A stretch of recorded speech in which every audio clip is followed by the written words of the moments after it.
అందరికి ముందు సంక్రాంతి శుభాకాంక్షలు.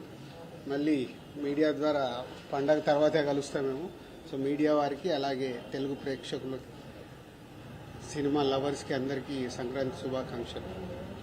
ఇక గుంటూరు కారం గురించి వంశీ ఇప్పుడే చెప్పాడు. 1 o'clock పడ్డ షోస్కి కొంచెం షోస్ అయిపోయిన తర్వాత మిక్స్ రివ్యూస్ ఆడియన్స్ దగ్గరికి వెళ్ళి కానీ సోషల్ మీడియాలో కానీ చాలా మిక్స్డ్గా వచ్చింది. నేను 1 o'clock షో అయిపోయిన తర్వాత కూడా ఫోన్ కాల్స్ వచ్చిన దాంట్లో పర్వాలేదండి, యావరేజ్, 2-3 బాగుంది.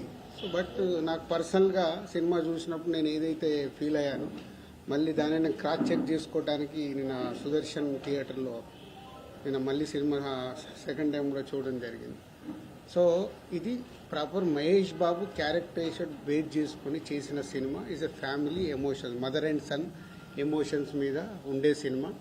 డెఫినెట్గా ప్రేక్షకులు షో బై షో ఎప్పుడైతే ఈ నెగిటివ్ వైబ్స్లో నుంచి, ఈ నెగిటివ్ రివ్యూస్లో నుంచి, నెగిటివ్ టాక్స్లో నుంచి అరే బాగాలేదంటే అని థియేటర్కి వెళ్ళినప్పుడు ఆటోమేటిక్ సినిమా బాగలేదనే మైండ్ సెట్తో వెళ్ళినప్పుడు సినిమాలో ఉండే విషయం మీద కనెక్ట్ అవుతే ఆ సినిమా ఆడియన్స్కి నచ్చి సినిమా స్టాండ్ అవుతుంది. ఎన్నో సినిమాలు చూసాము ఇలా, అవన్నీ బ్లాక్ బస్టర్ అయిన సినిమాలు కూడా ఉన్నాయి.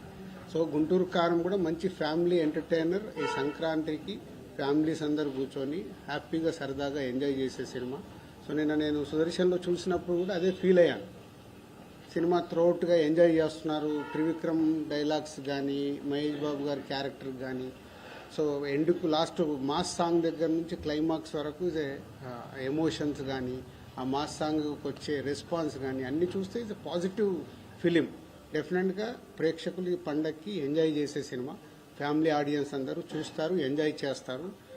సినిమాకి మిక్స్ టాక్స్ ఇవన్నీ ఎప్పుడు పోతాయి? అల్టిమేట్గా కలెక్షన్స్ చూసిన రోజే, ఫైనల్ నంబర్స్ పండగ తర్వాత చూసిన రోజే సినిమాని ఎంత కలెక్ట్ చేసింది, ప్రీవియస్ మహేష్ బాబు సినిమా ఎంత కలెక్ట్ చేసింది, ఇప్పుడు ఈ మహేష్ బాబు గారి సినిమా ఎంత కలెక్ట్ చేసింది అనేది మీకు నంబర్స్ తెలిసిన తర్వాతే అప్పటి వరకు మాట్లాడినా కూడా ఏమైనా చేంజెస్ వచ్చే అవకాశాలు ఉంటాయి. సో ఇంకా 4 days పండగ అయిపోయే వరకు ఎవరి మీద మనం ఎవరికి కామెంట్ చేసేది లేదు, చెప్పేది లేదు. సినిమా బాగుంటే చూస్తారు.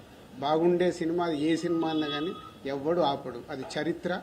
మళ్ళీ ప్రతి ఇయర్ సంక్రాంతి రాగానే మా అందరికీ వార్స్ జరగడం సర్వసాధారణం. ఎందుకంటే అల్టిమేట్ ఇది వ్యాపారం.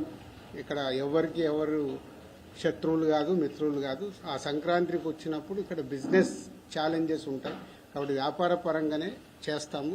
రెవెన్యూ ఎంత ఇన్వెస్ట్ చేస్తున్నారు ప్రొడ్యూసర్ కానీ డిస్ట్రిబ్యూటర్ కానీ, ఆ రెవెన్యూ ఎలా తెచ్చుకోవాలనే ప్రయత్నం చేస్తారు. ఈసారి కూడా అదే జరిగింది. ఇంకా 2 రోజుల తర్వాత ఈ టాపిక్స్ ఎవరు మాట్లాడరు. ఆఫ్టర్ 16, 17 ఓన్లీ మళ్ళీ ఎవ్రీ వీక్ సినిమాల గురించే మేమైనా మీరైనా ఫోకస్ చేస్తాం. Thank you.